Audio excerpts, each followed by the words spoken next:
Today we are gonna fix if you are having trouble loading Marketplace. Please force restart the app problem. Before moving on to the video, don't forget to leave a like.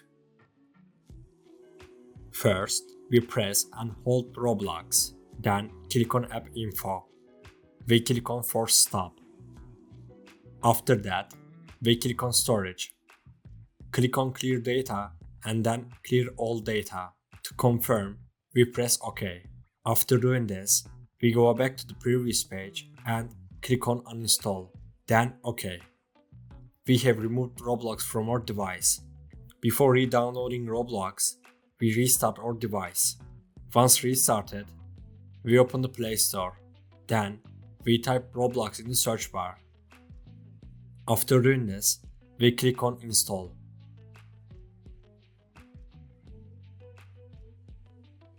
We have installed Roblox. Now, you can check if the problem is solved or not. We have come to the end of the video. I hope this solution fixed your problem. If the video helped you, don't forget to like the video.